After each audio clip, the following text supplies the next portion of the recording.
City bus ಸ್ಟ್ಯಾಂಡಲ್ಲಿ ಯಾವ ಥರ building structure construction ಮಾಡಿದ್ದಾರೆ, ಸೊ ಅದೇ ಮಾದರಿಯಲ್ಲಿ ನಮಗೆ ಮೈಸೂರು ಗ್ರಾಮಾಂತರ ಬಸ್ ನಿಲ್ದಾಣ ಸಹ ಕಟ್ಟೋದಕ್ಕೆ ನಾವು ವ್ಯವಸ್ಥೆ ಮಾಡ್ಕೊಳ್ತಾ ಇದ್ದೀವಿ. ಅಲ್ಲಿ ಏನು ಸೌರ ಬಸ್ ಸ್ಟ್ಯಾಂಡ್ ಇದೆ ಅದು ಎಂಟೈರ್ ಬಸ್ ಸ್ಟ್ಯಾಂಡ್ ಶಿಫ್ಟ್ ಮಾಡ್ತಾ ಇಲ್ಲ ಎಲ್ಲ ಕಡೆ. ಅಲ್ಲೂ ಸಹ ನಾವು KSRTC ಬಸ್ಸಸ್ ಇದೆ ಆಪರೇಷನ್ಸ್ ಉಳಿಸ್ಕೊಳ್ತಾ ಇದ್ದೀವಿ. ಅಂದರೆ ನಮಗೆ ಇಲ್ಲಿರೋರಿಗೆಲ್ಲ ಇಲ್ಲೇ ಹತ್ರ ಆಗುತ್ತೆ, ಇದೇ ಅನುಕೂಲ ಅಂತ ಅನಿಸುತ್ತೆ ನಮಗೆ. ಅದು ತುಂಬ ದೂರ ಆಗುತ್ತೆ ನಮಗೆ. ಅಲ್ಲ ಅದು ಒಳ್ಳೇದೇನೆ, ಇದು ಅದು ಮಾಡಿದ್ರೆ ಒಳ್ಳೇದು ಅನಿಸುತ್ತೆ ನಮಗೆ. ಹಾಂ ಒಳ್ಳೇದು ಅಂತೀವಿ ಅಷ್ಟೇ. ಓಕೆ, ಶಿಫ್ಟ್ ಮಾಡಿದ್ರೆ ಒಳ್ಳೆಯದು ಸರ್. ಇಲ್ಲಿ ಇಷ್ಟೊತ್ತು ಟಿಕೆಟ್ಗೆ ನಿಂತ್ಕೊಳ್ಳೋದಕ್ಕಿಂತ ಅಲ್ಲೋಗಿ ಆರಾಮಾಗಿ ತೊಗೋಬೋದು.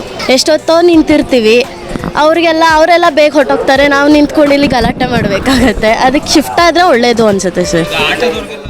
ಮೈಸೂರು ನಮಗೆ ನೀವಾಗಲೇ ಮೋಸ್ಟ್ಲಿ ನಮ್ಮ ಸಿಟಿ ಬಸ್ ಸ್ಟ್ಯಾಂಡ್ ನೋಡಿರ್ಬೋದಲ್ಲ ನನ್ನ ಕಡೆಗೆ. ಸಿಟಿ ಬಸ್ ಸ್ಟ್ಯಾಂಡಲ್ಲಿ ಯಾವ ಥರ ಬಿಲ್ಡಿಂಗ್ ಸ್ಟ್ರಕ್ಚರ್ ಕನ್ಸ್ಟ್ರಕ್ಷನ್ ಮಾಡಿದ್ದಾರೆ, ಸೊ ಅದೇ ಮಾದರಿಯಲ್ಲಿ ನಮಗೆ ಮೈಸೂರು ಗ್ರಾಮಾಂತರ ಬಸ್ ನಿಲ್ದಾಣ ಸಹ ಕಟ್ಟೋದಕ್ಕೆ ನಾವು ವ್ಯವಸ್ಥೆ ಮಾಡ್ಕೊಳ್ತಾ ಇದ್ದೀವಿ. ಇಲ್ಲ ನಿಮಗೆ ಮೋಸ್ಟು ಈ ಸಬರ್ಬನ್ ಬಸ್ ಸ್ಟ್ಯಾಂಡು ಕಟ್ಟಿ ಹತ್ತಿರ ಒಂದು 20 ವರ್ಷನೇ ಆಗಿದೆ ಅನಿಸುತ್ತಿಲ್ಲ ನನ್ನ ಕಡೆಗೆ. ಸೊ ಅವಾಗಿರೋವಂಥ ಒಂದು ಪಾಪ್ಯುಲೇಷನ್ಗೆ, ಅವಾಗಿರೋವಂಥ ಒಂದು ವೆಹಿಕಲ್ಸ್ ನಂಬರ್ಸ್ಗೆ ಈಗ ಅದು ನಮಗೆ ಚಿಕ್ಕದು ಅನ್ನಿಸ್ತಾ ಇದೆ ನನ್ನ ಕಡೆಗೆ. ಈ ಪ್ರತಿ ದಿವಸ ನಮಗೆ ಬಸ್ ಸ್ಟ್ಯಾಂಡಲ್ಲಿ 2700 ವೆಹಿಕಲ್ಸ್ ಬರ್ತಾ ಇದೆ ಮತ್ತು 2700 ವೆಹಿಕಲ್ಸು ಆಚೆ ಹೋಗ್ತಾ ಇದೆಯಲ್ಲ ನಾನು. ಸೊ ಇಷ್ಟೊಂದು ವಾಲ್ಯೂಮ್ ಆಫ್ ಆಪ್ರೇಷನ್ಸ್ನ ಅದು ಬಸ್ ಸ್ಟ್ಯಾಂಡು ತಡ್ಕೊಳ್ಳೋದಕ್ಕೆ ಆಗ್ತಾಯಿಲ್ಲ ನನ್ನ ಕಡೆಗೆ. ಸೊ ಕೆಲವೊಂದು ಟೈಮ್ ನಮಗೆ ಪೊಲೀಸರಿಂದ ಸಾಕಷ್ಟು ದೂರು ಬರ್ತಾ ಇದ್ದಾವಲ್ಲ ನಾನು. ನಮಗೆ ಕೆಲವು ಬಸ್ ಸ್ಟ್ಯಾಂಡಲ್ಲಿ ಇನ್ಗೇಟಲ್ಲಿ ಕೆಲವೊಮ್ಮೆ ಜಾಮ್ ಆಗ್ತಾಯಿದೆ ಅಂತ ಹೇಳ್ಬಿಟ್ಟು ನಾನು ಕೆಲವೊಂದು ಟೈಮ್ 6 ಗೇಟ್ವರೆಗೂ ಹೋಗಿ ನಿಲ್ತಾ ಇದೆ ಅಂತ ಹೇಳ್ಬಿಟ್ಟು.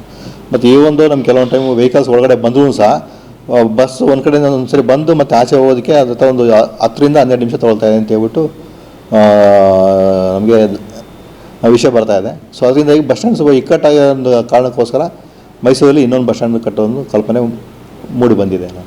ಸೊ ಈಗ ನಾವು ಅಲ್ಲಿ ಏನು ಸೌರ ಬಸ್ ಸ್ಟ್ಯಾಂಡ್ ಇದೆ ಅದು ಎಂಟೈರ್ ಬಸ್ ಸ್ಟ್ಯಾಂಡ್ ಶಿಫ್ಟ್ ಮಾಡ್ತಾ ಇಲ್ಲ ನನ್ನ ಕಡೆ. ಅಲ್ಲೂ ಸಹ ನಾವು KSRTC ಬಸ್ಸಸ್ ಇದೆ ಆಪರೇಷನ್ಸ್ ಉಳಿಸ್ಕೊಳ್ತಾ ಇದ್ದೀವಿ.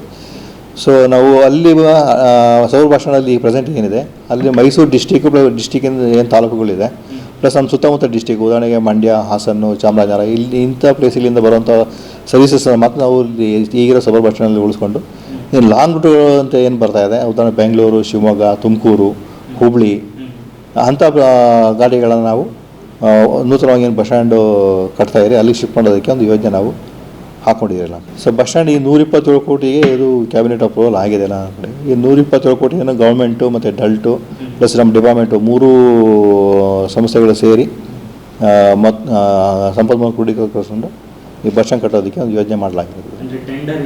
ಟೆಂಡರ್ಗೆ ಎಲ್ಲ ಕರೆದಿದ್ದೀರಲ್ಲ, ಇದು ಗ್ಲೋಬಲ್ ಟೆಂಡರ್ ಕರೆದಿದ್ದೀರಿ. ಸೊ ಫೆಬ್ರವರಿ 28ಗೆ ಡೇಟ್ ಕ್ಲೋಸ್ ಆಗಿದೆ. ಮೋಸ್ಟ್ಲಿ ಈ ವೀಕಲ್ಲಿ ಇಲ್ಲ ನೆಕ್ಸ್ಟ್ ವೀಕಲ್ಲಿ ಟೆಂಡರ್ ಓಪನ್ ಆಗೋ ಒಂದು ಪ್ರೊಸೆಸ್ಸು ಶುರುವಾಗುತ್ತೆ. ಸೊ ಟೆಂಡರ್ 2 ಸ್ಟೇಜ್ ನಡೆಯುತ್ತೆ. ಒಂದು ಟೆಕ್ನಿಕಲ್ ಬಿಡ್ಡು ಫಸ್ಟ್ ಓಪನ್ ಮಾಡ್ತಾರೆ, ಅದರಲ್ಲಿ ಕ್ವಾಲಿಫೈ ಆದವರು ನೆಕ್ಸ್ಟ್ ಫೈನಾನ್ಷಿಯಲ್ ಬಿಡ್ಡಲ್ಲಿ ಪಾರ್ಟಿಸಿಪೇಟ್ ಮಾಡಿ ಅಲ್ಲಿ ಯಾರು ಸಕ್ಸಸ್ ಆಗಿ ಸೆಲೆಕ್ಟ್ ಆಗ್ತಾರೆ ಅವ್ರ ಕಾಂಟ್ರಾಕ್ಟ್ನ ನಾವು ಅವರಿಗೆ ಅವಾರ್ಡ್ ಮಾಡೋಂಥ ಒಂದು ಪ್ರೊಸೀಜರ್ ನಡೆಯುತ್ತೆ. ಅದೇ ಈಗ ಬಸ್ ಸ್ಟ್ಯಾಂಡ್ ಶಿಫ್ಟಿಂಗ್ ಅನ್ನೋದು ಈಗ ಜನಗಳಲ್ಲಿ ಮೂಡ್ ಬಂದಿದೆ. ಅದು ಆ್ಯಕ್ಚುಲಿ ತಪ್ಪು ಕಲ್ಪನೆ ಇದೆ. ನಾವು ಈಗೇನು ಸೌರ ಬಸ್ ಸ್ಟ್ಯಾಂಡ್ ಇದೆ ಅದನ್ನು ನಾವು ಕ್ಲೋಸ್ ಮಾಡ್ತಾ ಇರಲ್ಲ. ಸೊ ಈಗ ಸೌರ ಬಸ್ ಸ್ಟ್ಯಾಂಡು ಆಪ್ರೇಷನಲ್ಲಿ ಕಂಟಿನ್ಯೂ ಆಗುತ್ತೆ. ಸೊ ಬಸ್ ಸ್ಟ್ಯಾಂಡಲ್ಲಿ ಜಾಗ ಸಾಕಾಗದೇ ಇರೋ ಕಾರಣ ಮಾತ್ರ ನಾವು ಕೆಲವು ಡಿಪಾರ್ಚರ್ಗಳನ್ನ ಈಗ ತಮಗೆ ಹೇಳ್ದಂಗೆ ಲಾಂಗ್ ರೂಟ್ಗಳು ಏನಿದ್ದಾವೆ ಅವರು ನಾವು ಹೊಸ ಬಸ್ ಸ್ಟ್ಯಾಂಡಿಗೆ ಶಿಫ್ಟ್ ಮಾಡಿ ಆಪ್ರೇಟ್ ಮಾಡೋಂಥ ಒಂದು ವ್ಯವಸ್ಥೆ ನಾವು ಮಾಡ್ತಾ ಇರಲಿಲ್ಲ. ಇಲ್ಲ ನಮಗೆ ಇದ್ರೂ ಮಿಸ್ಯೂಸ್ ಆಗ್ತದಂಥ ಇನ್ಸಿಡೆಂಟ್ಗಳು ಅದು ಅದೇ ಕೆಲವೊಂದು ಬಂದಿದೆ. ನಾನು ಅವಾಗ ಕಂಡಕ್ಟ್ ಕರೆದು ಮಾತಾಡಿದಾಗ ಬೈ ಮಿಸ್ಟೇಕ್ ಇದಾಗಿದೆ ಅಂತ ಹೇಳಿದಾರಲ್ಲ, ನಾನು ಅಂಥ ಟೈಮಲ್ಲೂ ಸಹ ನಾವು ಅವ್ರ ಮೇಲೆ ಆ್ಯಕ್ಷನ್ ತೊಗೊಳ್ತಾ ಇರಲ್ಲ ನನ್ನ ಕಡೆಗೆ. ನಮಗೆ ಪ್ರತಿ ದಿವಸ 1,65,000 ಅಷ್ಟು ಜನ ಮಹಿಳಾ ಪ್ರಯಾಣಿಕರು ಪ್ರಯಾಣ ಮಾಡ್ತಾಯಿದ್ದಾರೆ. ಸೊ ನಮಗೆ ವಾರದಲ್ಲಿ ಇಲ್ಲ ತಿಂಗಳಲ್ಲಿ 1 ಕೇಸಲ್ಲಿ 2 ಕೇಸ್ಗಳು ಬರೋದೇ ಹೆಚ್ಚಾಗಿದೆ ನಾನು. ಸೊ ನಮಗೆ ಕಂಪೇರ್ ಮಾಡಿದಾಗ ಆಲ್ಮೋಸ್ಟ್ ನಿಲ್ ಅಂತಲೇ ಹೇಳ್ಬೋದು. ನಾವೆಲ್ಲ ಈ 2 ಇಯರ್ಸ್ ಪ್ರಾಜೆಕ್ಟ್ ಅಂತ ಹೇಳ್ಬಿಟ್ಟು ಇದು ನಾವು ಪ್ಲ್ಯಾನ್ ಮಾಡಿರೋದೇನ. ಸೊ ನಮಗೆ ಕಾಂಟ್ರಾಕ್ಟ್ರು ಯಾವತ್ತು ಸೆಲೆಕ್ಷನ್ ಆಗ್ತಾರೆ ಅವ್ರು ಆರ್ಡರ್ ಕೊಟ್ಟಾಗಿಂದ 2 ಇಯರ್ಸ್ ಒಳಗಡೆ ಅವರು ಬಸ್ ಸ್ಟ್ಯಾಂಡ್ ಕಟ್ಕೊಡ್ಬೇಕು ಅಂತ ಹೇಳ್ಬಿಟ್ಟು ಒಂದು ಪ್ಲ್ಯಾನ್ ಮಾಡಲಾಗಿರೋದು. ಖಂಡಿತವಾಗಿ ಮಾಡ್ತಾರೆ ನಮ್ಮ ಕಡೆ. ಯಾಕೆಂದರೆ ಮೈಸೂರಿಗೆ ಎಲ್ಲರಿಗೂ ಗೊತ್ತಿದೆ ಮೈಸೂರಿಗೆ ಇರೋ ಬಸ್ ಸ್ಟ್ಯಾಂಡ್ ಬರೀ ಚಿಕ್ಕದು ಅಂತ ಹೇಳ್ಬಿಟ್ಟು ನಾನು ಆ ಕಡೆಗೆ ಖಂಡಿತವಾಗಿ ಎಲ್ಲರೂ ಸಪೋರ್ಟ್ ಮಾಡ್ತಾರೆ. ಮತ್ತು ಇದ್ರ ಬಗ್ಗೆ ನಮ್ಮ ಡಿಸ್ಟ್ರಿಕ್ಟ್ ಇನ್ಚಾರ್ಜ್ ಮಿನಿಸ್ಟ್ರು ಸಹ ಫುಲ್ಲಿ ಸಪೋರ್ಟ್ ಮಾಡ್ತಾಯಿದ್ದಾರೆ ನನ್ನ ಕಡೆಗೆ. ಆ್ಯಕ್ಚುಲಿ ಅವರು ಮನಸ್ಸು ಮಾಡದೇ ಇದ್ದರೆ ನಮಗೆ ಹೊಸ ಬಸ್ ಸ್ಟ್ಯಾಂಡ್ ಇಷ್ಟು ಬೇಗ ನಮಗೆ ಸ್ಯಾಂಕ್ಷನ್ ಆಗ್ತಾ ಇರಲಿಲ್ಲ ನನ್ನ ಕಡೆಗೆ.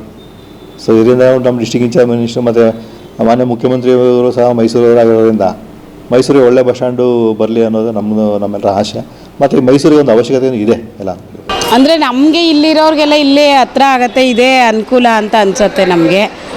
ಇದೇ ಒಳ್ಳೆಯದು ಅನಿಸುತ್ತೆ ನಮಗೆ. ಅದು ತುಂಬ ದೂರ ಆಗುತ್ತೆ ನಮಗೆ. ಈಗ ಮೇಡಮ್ ಈಗ ಅಲ್ಲಿ ಮಾಡೋದ್ರಿಂದ ಏನು ಪ್ರಾಬ್ಲಮ್ ಆಗುತ್ತೆ ಅಂತ? ನಮಗೆ ಈ ಕಡೆ ನಾವು JP ನಗರದಲ್ಲಿ ಇರೋದು, ಇಲ್ಲಿಂದ ನಮ್ಗೆ ಅಲ್ಲಿ ತುಂಬ ದೂರ ಅಲ್ವಾ ನಮಗೆ. ಯಾಕೆ ಇದು ಅಲ್ಲೂ ಮಾಡಿದ್ರೆ ಅನುಕೂಲ. ಮೈಸೂರು ಬೆಂಗಳೂರು ಇಲ್ಲೂ ಹೋಗೋ ಥರ ಇದ್ಬಿಟ್ಟು ಅಲ್ಲೂ ಮಾಡಿದ್ರೆ ಜನಗಳಿಗೆಲ್ಲ ಅನುಕೂಲ ಆಗುತ್ತೆ. ಆ ಥರ ಮಾಡಿದ್ರೆ ಓಕೆ.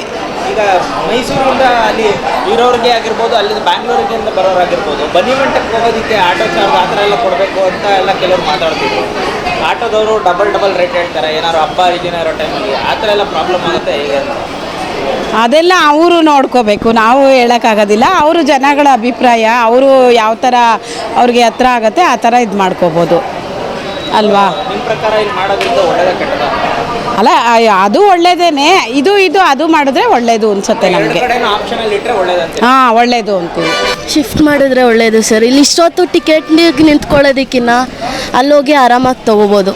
ಹಿಂದೆ ಬಂದವರೆಲ್ಲ ಹಿಂದೆ ಬಸ್ಸಿಗೆ ಹೊಟ್ಟೋಗ್ಬಿಡ್ತಾರೆ. ಅವರು ಅಲ್ಲಿ ಟಿಕೆಟ್ ಕೊಡ್ತೀವಿ ಅಂದ ತಕ್ಷಣ ನಮಗೆ ಕಷ್ಟ ಆಗುತ್ತೆ. ಎಷ್ಟೊತ್ತೋ ನಿಂತಿರ್ತೀವಿ, ಅವರೆಲ್ಲ ಬೇಗ ಹೊಟ್ಟೋಗ್ತಾರೆ. ನಾವು ನಿಂತ್ಕೊಂಡು ಇಲ್ಲಿ ಗಲಾಟೆ ಮಾಡಬೇಕಾಗತ್ತೆ. ಅದಕ್ಕೆ ಶಿಫ್ಟ್ ಆದರೆ ಒಳ್ಳೆಯದು ಅನಿಸುತ್ತೆ ಸರ್. ಆಟೋದವ್ರಿಗೆಲ್ಲ ಜಾಸ್ತಿ ದುಡ್ಡು ಕೊಡಬೇಕಾಗ್ತದೆ ಅಂತ ಕೆಲವರು ಹೇಳ್ತಾ ಇದ್ರು. ಆ ಥರ ಶಿಫ್ಟ್ ಆದರೆ ಪರವಾಗಿಲ್ಲ ಸರ್. ಇಷ್ಟೊತ್ತು 1 ಅವರ್ ನಿಂತ್ಕೊಂಡು ಗಲಾಟೆ ಮಾಡ್ಕೊಳ್ಳೋದಕ್ಕಿಂತ ಎಷ್ಟೋ ಕೊಟ್ಟು ಹೋಗ್ಬೋದು. ಮಾಡಿದ್ರಿಂದ ಎಷ್ಟೆಲ್ಲ ಪ್ರಾಬ್ಲಮ್ ಆಗ್ತಾರೆ ಮೇಡಮ್?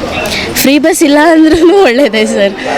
ಗಂಡು ಮಕ್ಳಿಗೆ ತೊಂದರೆ, ಫ್ರೀ ಬಸ್ ಆಗಿರೋದ್ರಿಂದ ಅವ್ರಿಗೆ ಜಾಸ್ತಿ ಆಯಿತು ticket price. So free bus ಇಲ್ಲ ಅಂದರೂ ಒಳ್ಳೆಯದೇ.